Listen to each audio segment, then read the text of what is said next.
was Shehroz's death. Meaning उसको इतना casually इन लोगों ने लिया कि जैसे जैसे रोज होता है ना कि वो उसने खुदकुशी कर लिया, आ गया। हाँ मैं आया हूँ तुम्हें बताने के लिए। दूसरा हीरो अर्जुन वो रहीम का दूसरा बेटा उसका जो अच्छा वो गॉड कौन अली अंसारी ऐसे बताया अली अंसारी मर गई। हाँ यही अम्मी ने पुड़िया दी थी, अम्मी बेटा ने जाके पुड़िया एंजॉय दी, करो। ओवरडोज कर गया ना उस पे। एक तो अम्मी ड्रग्स दे रही है अपने बेटे को, वो भी cool वो भी है। कहती तुमने अभी मुझे बताया, तुमने अभी मुझे, अरे नीचे नहीं जा रही। हाँ ऊपर ही it मासी was को मार like रही है। unbelievable. why this is obviously either you didn't have actors together और वो आप सीन नहीं कर पा रहे excuse will be good enough for this. or I was telling him that I know Z has very strict rules about what they can show and what they can't show, so maybe there was a suicide and there was a और वो censor हो गया, I don't know, but it was even just the way he came to say it यार, it was just ridiculous. So I am so confused. पिछले episode में एक चीज ये हुई थी कि जब वो अपने उसको फोन करती है, जो दूसरा जो है शहजाद नवाज, मुझे उनके कैरेक्टर का नाम नहीं पता, जब सवेरा चाचा और सवेरा को पता है कि इसने मेरे बेटे को मारा, उसकी टोन क्या होगी जब अपने बेटे के कातिल से बात करेंगे। तब भी कूल थी, सुपर कूल। सब हालात she is में cool very रहना cool. चाहिए। No, she went because Numan called her to the jail और उसने वो तैयार होके जा रही है तो उसकी जो नौकरानी उसको कहती है कि आप तैयार होके जा रही हैं अभी तो बेटे कहती है जब इश्क की बात हो तो बेटा नहीं आना चाहिए, ये बात नहीं आनी चाहिए। और मुझे उस वक्त लगा कि इसने खुद अपने बेटे का कत्ल किया। That's what I felt. इतनी इवन मम्मियां कौन है ये, अपने बेटे को ये मरवा रही है, उधर अर्जुन रहीम पुड़िया दे रही है, बेटा जाओ। नो वो तो उसने कहा था अपना गम मिटाओ बेटा। उसने कहा कि मैं पूरी ना खा जाऊं फड़म। And such a sad way of a character leaving a serial, I feel is like अच्छा हो गया। आपके पास कितने thumbs up हैं? आइला thumbs तो नहीं है। thumbs मेरे गायब हो गए। Thumbs मैं ये है। sad भी down भी like okay. Sad.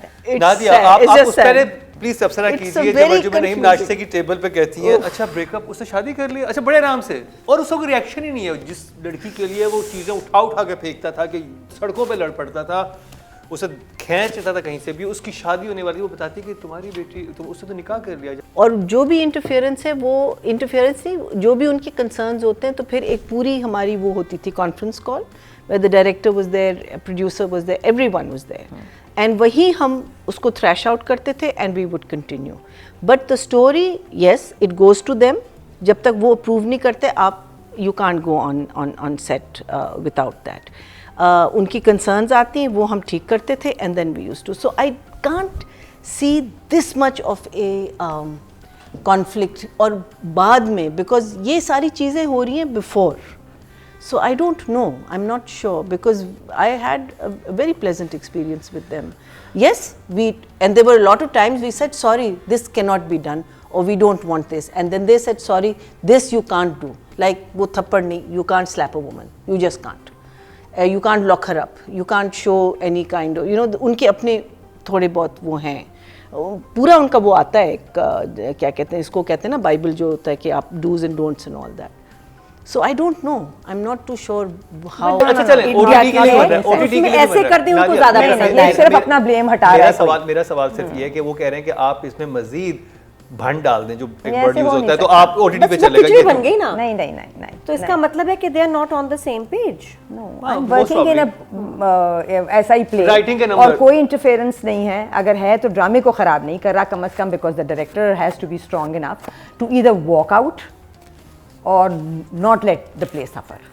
So blame जो है वो हमेशा कैप्टन ऑफ द शिप का ही होगा क्योंकि फाइनल डिसीजन जो है वो उसके हाथ में है और कुछ नहीं तो वॉक आउट तो है ही उसके हाथ में. You can walk out in the middle of the play and say अच्छा आप अपने तरीके से किसी और से करा लें, मैं नहीं करूँगा. So नहीं, ये बात बिल्कुल अनजस्टिफाइड है. Numbers writing है. So I think I will give the writing a 4. 4. मैना जी.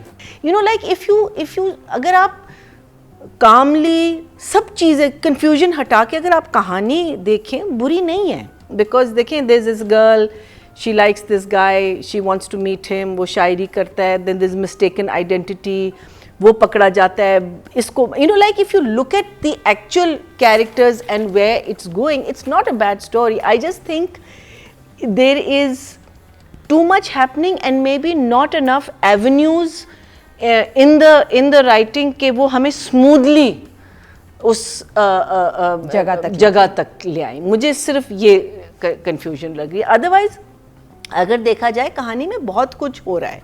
There lot of characters and those characters are behaving like, ये नहीं कि एक कैरेक्टर कोई और ज़बान क्या कहते हैं, सारी कैरेक्टर्स एक ही ज़बान बोल रहे हैं. Each character is saying, you know, there is the mummy and there is the dehati and there is the Punjabi, you know, there is, so you got good characters. Even Anushe's character, you know, एक और भी बंदा है जो who is interested in her, उसकी भी बड़ी मज़े की डायलॉग से ज़रा सी उर्दू अगेन वो थी स्ट्रॉन्ग. तो राइटिंग के number please. So I think the right, now I don't know whether the writing is confusing us or the way it's directed that's confusing us, but I would give it 5.5. 5.5. Nadia.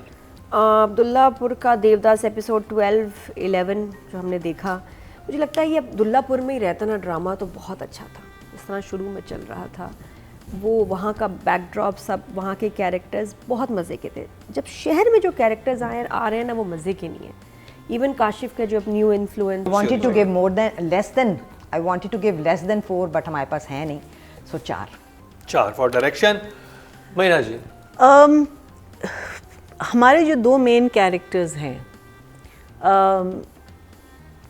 You are just not seeing the chemistry, you are not feeling the chemistry, even though अभी तक तो वो उसको नहीं पसंद करती, लेकिन still there has to be a spark, there has to, that is missing, that one of the major thing that is missing is that you not, yes it may come into acting, but it is also the director's responsibility to bring that out.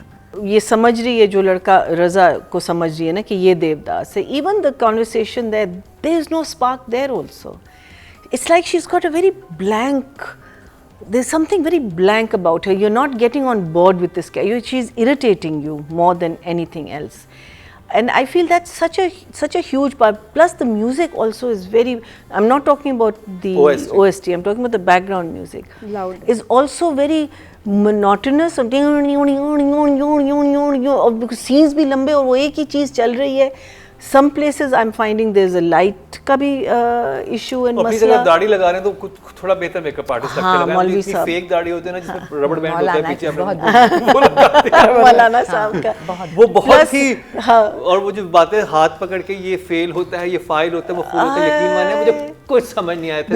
Because believability factor नहीं आई ना. लाइनें शायद अच्छी थी लेकिन वो निकली मैं बहुत समझने की कोशिश की कि ना. So then I wasn't the only person. Then plus there was this one scene where the car passes and they are walking away, and वो जब मौलवी साहब के घर पहुंचती है जहाँ से ये लोग आए, वहाँ फुल बारिश हो रही है, यहाँ कोई बारिश नहीं हो रही.